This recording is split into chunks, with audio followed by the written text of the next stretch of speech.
2CT7. I'll do that. And he handed it to us, and we just went boop, boop. I don't feel anything. World around you. We're scared. But there's messages in every game.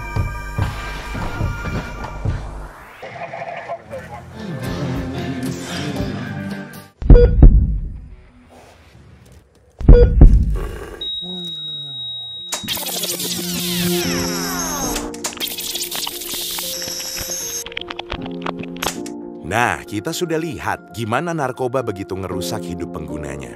Mulai dari dampak fisik, psikologis, spiritual, sampai ke dampak sosiologis. Tapi gimana sih sebenarnya narkoba itu bisa masuk ke Indonesia?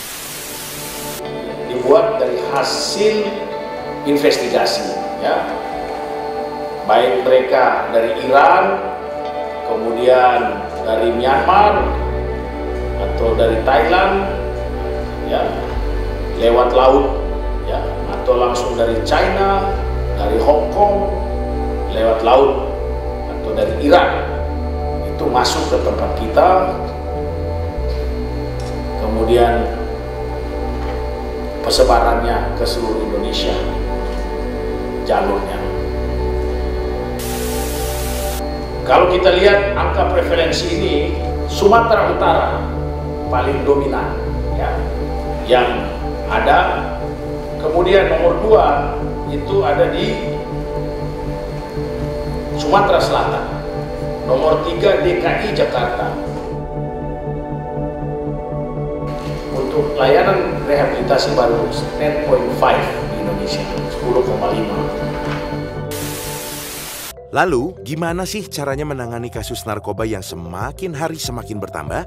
Segala penanganan kasus narkotika dilandasi Undang-Undang Nomor 35 Tahun 2009. Undang-undang ini telah mengatur sanksi-sanksi pidana bagi siapa saja yang melanggar. Bagi orang yang memproduksi atau mengedarkan, tentu sanksi hukumannya lebih berat daripada orang yang menggunakan saja. Khusus untuk pengguna akan ada penanganan khusus, yaitu rehabilitasi. Rehabilitasi adalah serangkaian upaya pemulihan bagi pengguna narkoba yang dilakukan secara berkelanjutan. Yang jadi pertanyaan, susah nggak sih untuk mendapatkan layanan rehabilitasi? Oh, tidak bosku. No. Malah sebaliknya, gampang banget. Langsung datang saja ke klinik BNNP atau BNNK terdekat. Di sana, pengguna narkoba akan dilayani oleh petugas untuk melakukan penerimaan awal supaya bisa diketahui permasalahan dan kebutuhan layanan rehabilitasinya. Apakah perlu rehabilitasi rawat inap atau rawat jalan? Dan satu lagi, program rehabilitasi dari BNN ini gratis loh. Nah, sekarang kita bahas tentang tahapan program rehabilitasinya. Pertama, pecandu narkoba akan mendapatkan rehabilitasi medis untuk menghilangkan efek penggunaan narkoba secara fisik. Kedua, mereka akan mendapatkan rehabilitasi sosial untuk menghilangkan efek penggunaan narkoba secara psikis dan sosial. Lalu yang terakhir, pecandu akan mendapatkan program pasca rehabilitasi, yaitu pendampingan untuk kembali ke masyarakat dan pencegahan jika mereka kambuh. BNN juga menjamin kerahasiaan identitas pasien dan tidak akan dipidanakan ketika mengikuti layanan rehabilitasi. Ulah hari uang pokoknya mah. Oke, setelah bahas rehabilitasi, sekarang kita bahas penanganan narkoba melalui regulasi hukum. Hukuman pidana bagi tersangka kasus narkoba tertulis mulai dari pasal 111 sampai pasal 148 di Undang-Undang Narkotika. Pasal 127 menyebutkan setiap penyalahguna narkotika dapat dikenakan sanksi pidana penjara antara 1 sampai 4 tahun. Tapi kalau dia terbukti hanya sebagai korban, dia wajib menjalani rehab medis dan rehab sosial.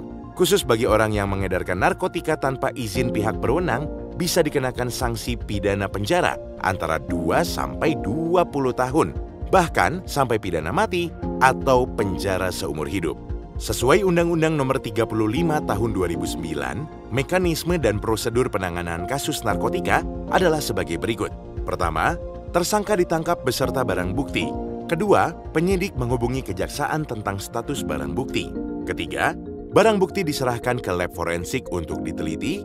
Dan terakhir, pemusnahan dengan cara dibakar habis sampai nggak ada sisa. Mungkin dari kalian ada yang bertanya, kalau narkobanya dibakar, apakah asapnya nggak berbahaya? Kayak orang teler deh gara-gara hasupna. Tenang, pembakaran narkoba dilakukan dengan menggunakan insinerator. Jadi, asap dari hasil pembakarannya akan bersifat netral dan tidak ada lagi kandungan narkobanya. Lalu apakah kasus narkoba hanya bisa ditangani dengan rehabilitasi dan hukum saja? Tentu saja tidak. Mari kita lihat skema kerja dari BNN ini. Narkoba muncul karena adanya permintaan dari masyarakat. Ketika ada permintaan, otomatis akan ada penyediaan. Kalau ini disalahgunakan, akan melahirkan pecandu atau pengedar baru yang akan kembali memunculkan permintaan dan penyediaan. Untuk pecandu akan ditolong dengan rehab.